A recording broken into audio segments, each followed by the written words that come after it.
We've come out here to talk to Miss Susan Sink and talk about her venue and what she's got going on this summer. Welcome to the Roanoke Street Podcast. Yeah, Roanoke Street Podcast, first episode. I guess we should introduce ourselves. Available on RoanokeStreet.com. That's right.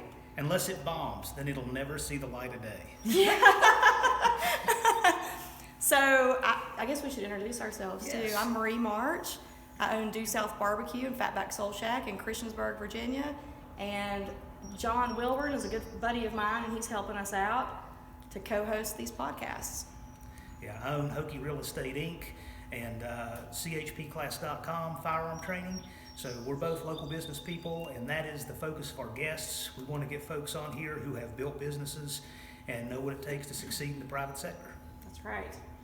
And you said the right word, John, building business. That's right. And what I have discovered here at Sinkland Farms, it is a continual build. You think you have everything spot ready, and there's always something, either it goes wrong or you have a new fresh idea. So And it's a continual build. And it's expensive. Very expensive, and I think the public has no idea. They don't. The expense that goes into business, particularly in family-owned businesses, which all of us are. It's just our income being invested back into the business. Many other businesses have investor partners. They get, or they're funded by the town, the county, and other forms of government. I have a lot of people just show up and walk on my property, and I'm thinking in my head, I'm so glad you're here at Sinkland Farms, but we are not a government-funded park. They think it's a park. And they do. They walk on. Wow, they do. I had no idea. People have no idea of the liability that small business owners have to cover, the cost of that insurance, the cost of the risk, because the worst thing in the world is to have something happen to one of your customers on your property, in your business. And and there's so many other invariables like the weather here at Sinkland Farms. If we have rain all weekend during one of our pumpkin festival weekends, it's a total loss. And all of the investment that goes into that is just lost. That's awful. And the same thing even with the brewery. If it's raining cats and dogs outside, people are not going to want to get out and venture out, even though this is a real fun place. And how many of those weekends do you have?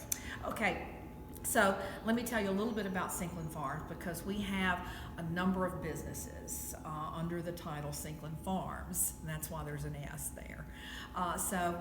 Let me tell you a little bit about the history first. This farm originated with the purchase of an existing dairy by my husband Henry and myself in 1980.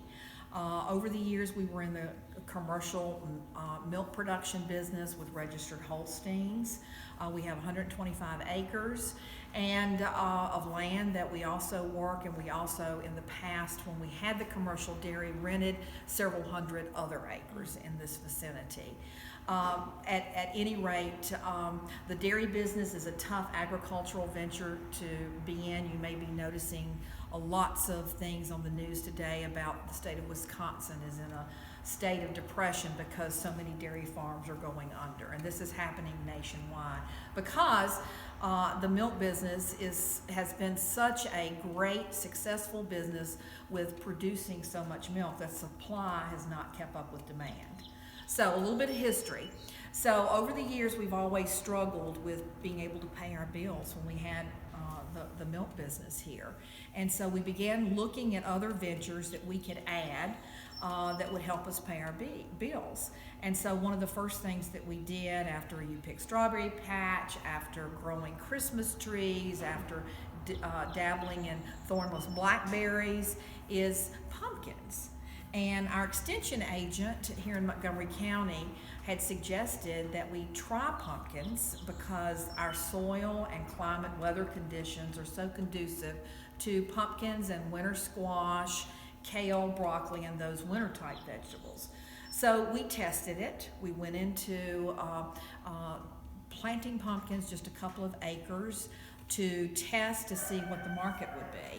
And we were successful, and not long after that, rather than wholesaling pumpkins and picking them ourselves and delivering them, we went into the festival business. And this was we just passed our 28th year in pumpkin I festivals. had no idea y'all had been here that long. Yeah. That shows the kind of creativity small business people have. Why should we pay to get pumpkins to people when we can get them to pay, come get them themselves? That's exactly right. I know. That's great. That's right. So anyway, the Pumpkin Festival grew over those 28, almost 30 years. My husband unfortunately passed away in 2007 when I dispersed the dairy, and then moved all Sinkland Farms operations out of dairy and beef into agritourism. We were, I think, one of the first families in the state of Virginia to really convert all of our operations into what they call agritourism, and that word was not even coined 30 years ago, so we were at the very early stages of that. And agritourism simply means bringing the public to the farm for educational purposes and for entertainment. That's really the simple description. But I'll tell you that agritourism has saved many family farms by offering another opportunity to bring money in to be able to save the land. And that's exactly what my purpose has been. We have our blood, sweat, and tears. The Sink family has blood, sweat, and tears in this land. And, without a doubt, we have no intention of selling the land. We want to continue doing what we do. Besides the Pumpkin Festival, Finding crops that work, yes, that are and profitable. exactly, right? exactly. So besides the Pumpkin Festival, we also offer school field trips, and this is something I particularly am very proud of. Last year, in 2018, we offered school field trips that are educational in nature. It's not a play time, it's not fun, although it is really fun, but it's an educational experience for children in public schools and private schools. And we had we had exactly, because I counted the numbers, 102 school systems represented here, and we served over 8,000 children. So What are some of the things they do when they come okay, through? great question. Well, we certainly they come in October, which is the height of our pumpkin season. So we talk about growing winter squashes and pumpkins. They actually take a ride to the pumpkin patch where we grow all of our pumpkins here at Sinkland Farms, and they go out in the patch, pick what they want, and we have a variety of things planted. Bring it back. We talk about, then we go through a corn maze, and we talk about the importance and significance of corn.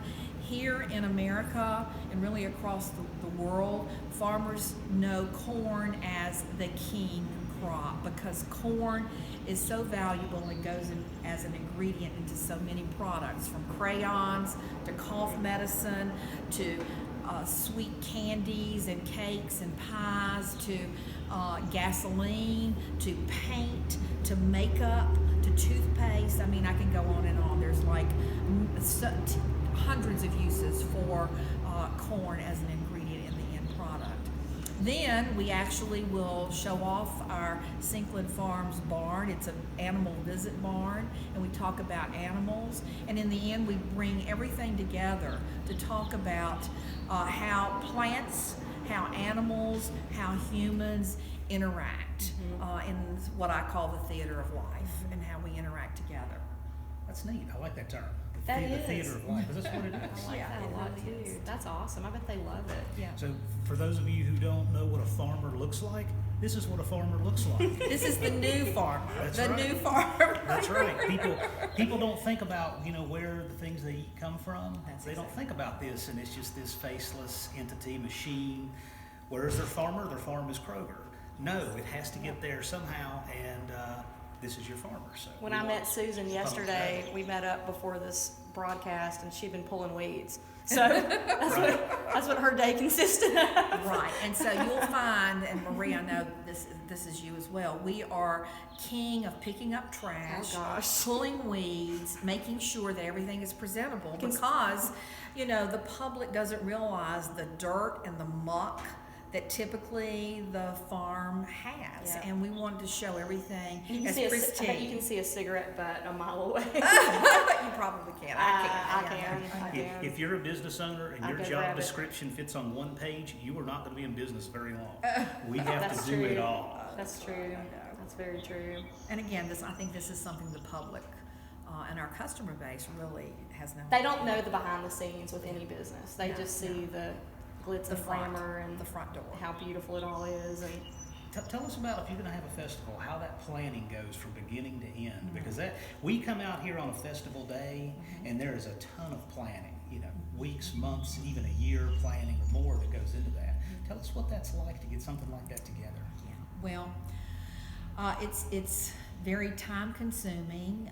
It's a lot of making contact with vendors. It's a lot of thought process put into advertising, because advertising has changed dramatically, and even in the last 5 years. My age, and I'm pretty old, we relied on print. Over the years you see a change. Print, television, radio, billboards. Today it's all social media. If you're not active in social media, you're really not in business. Because the majority of the customer base, even baby boomers like me, you have to get on board with social media to be successful. Millennials, social media is really the king of. you're absolutely right. It's so true.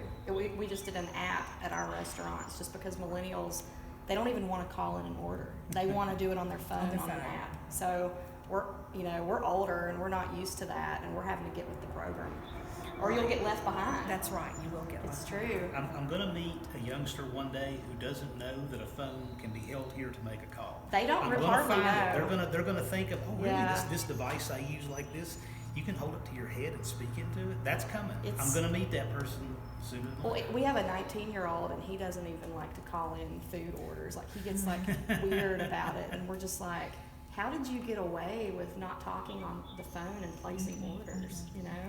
Strange. It's going to be very interesting to see this new generation age that is involved with video and audio so much more than we are, and see how they react to the things that are happening in the world and how they lead.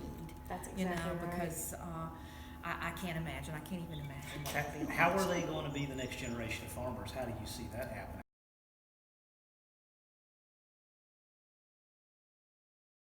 This is the tasting room the tasting reception room for the brewery, and often, as many of our customers know, we host weddings, events, and parties and things like this here. And so what we've decided to do is to keep the brewery open.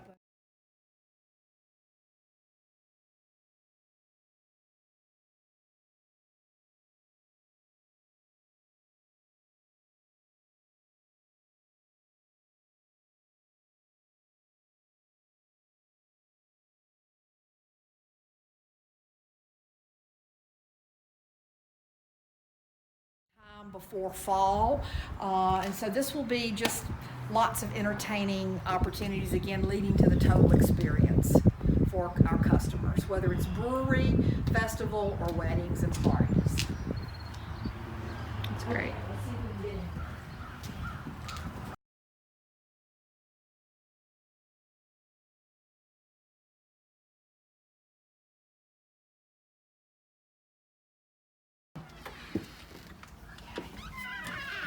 Oh, how adorable. Let me get up some of the trash.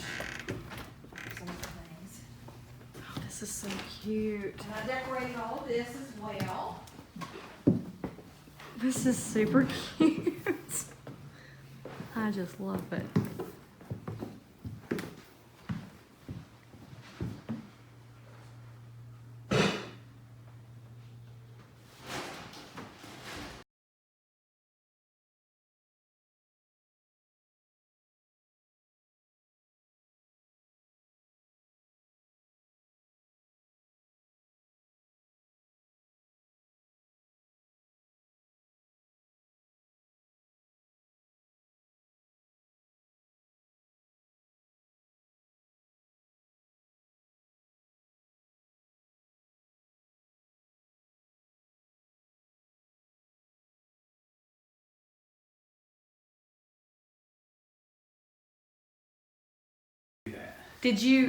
Were you able to get any of your stuff locally made at all? Or is everything? Everything is local except Okay. for the bed. was made in Amish country. Okay. Isn't it something else? Gosh, it's extra beautiful. special. I wanted to get something really extra special that sort of lends itself to what we're creating here. And of course, you're going to see cows everywhere because this was the dairy parlor. That's great. I like that. Get up close and get a close up. Right. We know. So this is just a little efficiency kitchen because I didn't want to have all that ugly, tall stainless steel in here. It still is really a full kitchen. I've got a half-size refrigerator with ice maker. I have a convection microwave oven that you can actually use as an oven, 2 burners, and because I don't like to wash dishes, I have a full dishwasher. So come on in here. Beautiful. The colors, everything's real calm. So this is soothing. actually where the cows were milked. You ask about where everything came from. There is a antique store downtown Christiansburg that I always can find things in. I can't remember the name of it. I wish I could give them. It's Bob Poff. It was Billy Aldridge's building. Yeah, so what's the name of that? Can't think of the name of it. Antiques on Main. Antiques on. That's it. Yeah. Antiques on Main. I actually visit there frequently. They do have cute I stuff. always buy something there, and I got most of my case pieces here. A trunk, all of my tables. This came from another source in Roanoke. This was actually used in the Millen Rhodes building in downtown Roanoke. That's beautiful. Of course, you know, I have full internet capability and TVs and stereo in here. Susan, I would just move in here if I were you. I know. You might as well. There's This no is steps. this is as good as it gets. Isn't that neat? Yeah, it's really pretty. So then this section, this used to be, this little area here was my husband's office. And this was the storage room. And let me get some of this stuff out of here so you can see it. Oh, that's beautiful. Did it take you a while to revamp all this? Oh, it took a year. I bet it did. I mean, it was like Tile it was, work It and- was, this is just like building a new house. I did a shower with some of this rock for the floor.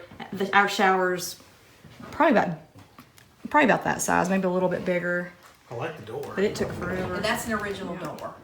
Except That was originally. that's originally Wow. the door in here. I just got the whatever that you call that. The sliding Sliding mechanism. mechanism. Yeah, that's super So cool. girls will spend the night here Friday night, wake up, have mimosas, brunch, have their makeup artist, hairdressers come in, have fun during the day. The photographer will come in and get a lot of those wonderful pictures to remember the perfect day. And then they just walk out here to go to their wedding. What is this little room? And this is a second bedroom. Okay, second bedroom. Second bedroom. I'll give a little picture real quick. So you can see I love chandeliers. This was an old brass thing that was just spray painted. Oh, how cute. That's really pretty. So you could really put the whole family, Oh my the whole gosh, family can yeah, stay, yeah. really. So this is rentable for football games, commencements. And here, this has its own little bathroom. It's a small bathroom, but it's cute. Yeah, that's super cute. Your decor is super cute. And then for the wedding night, this is just closed off and the couple just uses the space there. And this is the stress garden, where I actually have, if they're nervous and they want to work off their stress, you know, just come out here and do this. And I've actually had grooms come out and do this. They need it. That's cute. Oh my goodness. And then I don't have to rake the gravel after a storm. You could probably put them to work out on the farm too. That's an idea. I'm sure there's always Vacations something. on a farm, that's right. Come experience the real world. Working vacations. Somebody would pay for it. Tell us about that pond.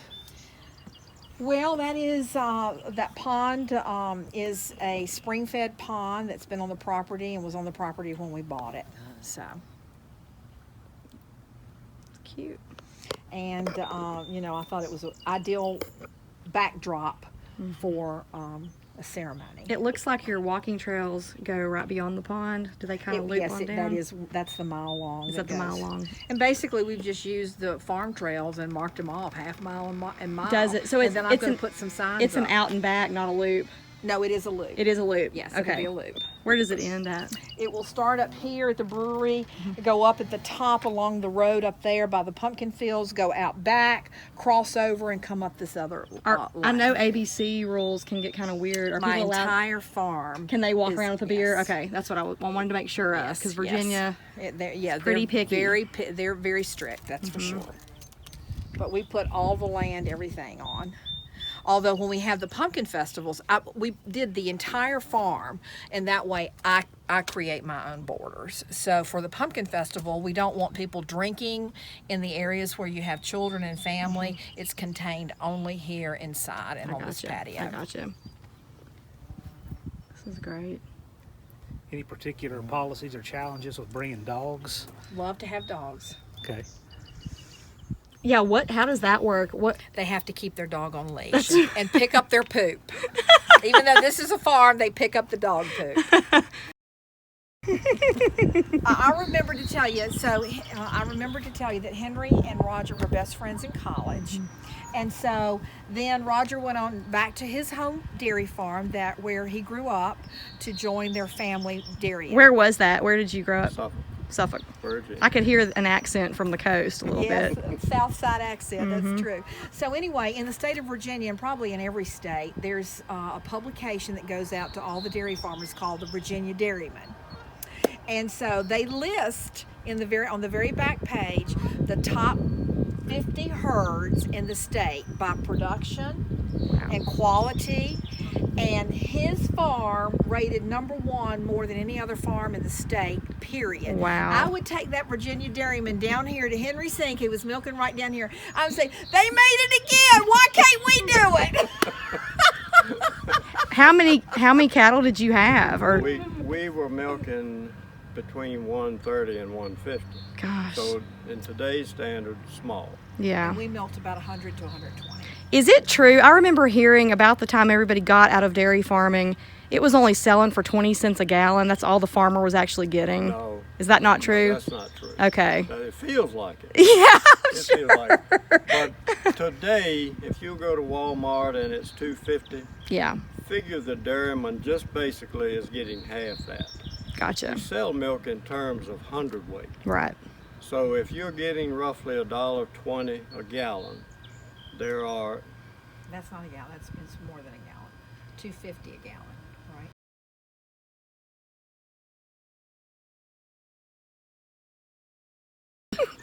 what the dairy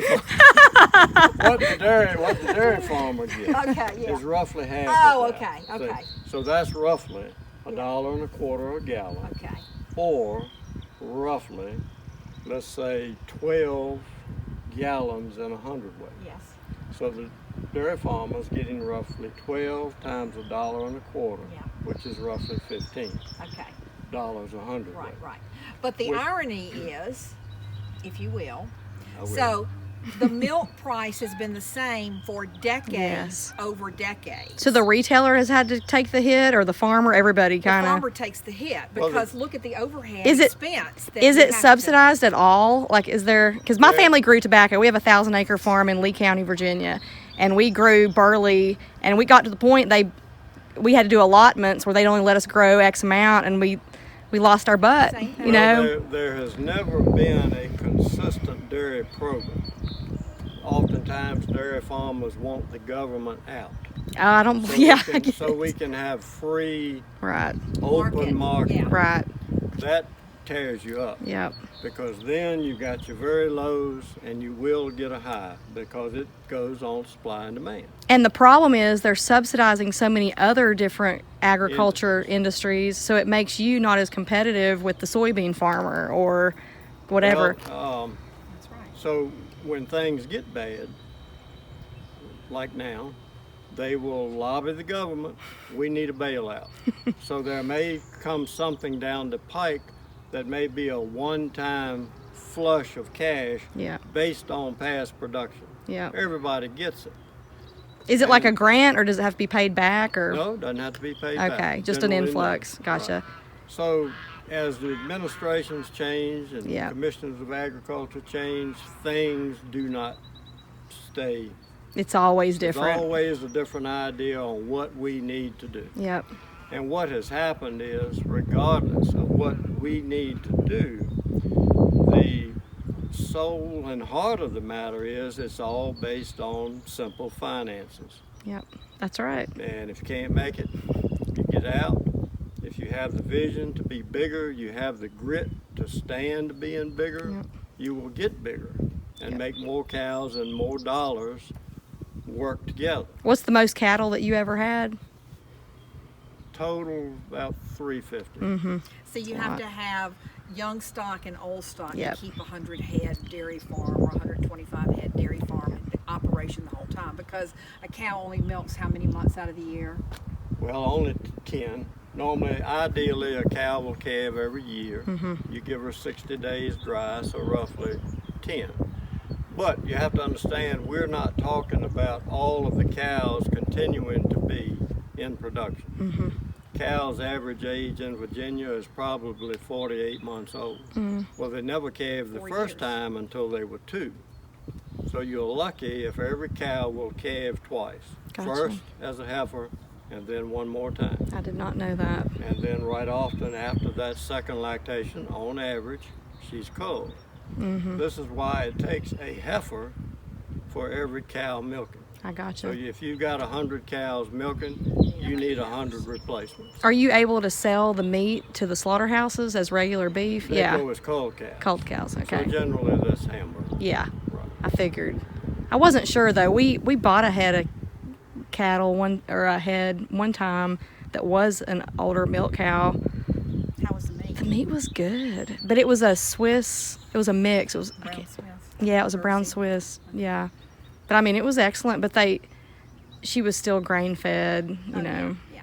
'Cause it- Well, you have You- to feed. You Yeah. have to feed grain and It- supplements. yeah, for several months. For the milk production. Oh, okay. Yeah. Pretty heavy. And this is why The over meat was years, great. It was tender, wonderful steak. so much has gone into genetics and nutrition Mm-hmm. that we sort of have been our own worst enemy. You know, the This is why there's extension, more supply. the than demand. extension, the doctors, our professors, that continuing to want to get that cow to produce more with less or more efficiently.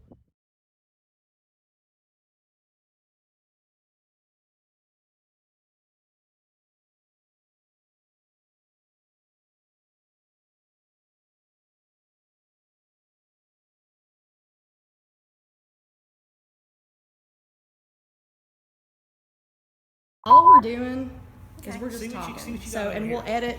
Sure. You know, we're gonna edit it out if it's okay. Trailer and do. This could turn into Part like two. a lot of work I to think- edit. I would- We'll edit it. We'll chop that piece out. What the dirt?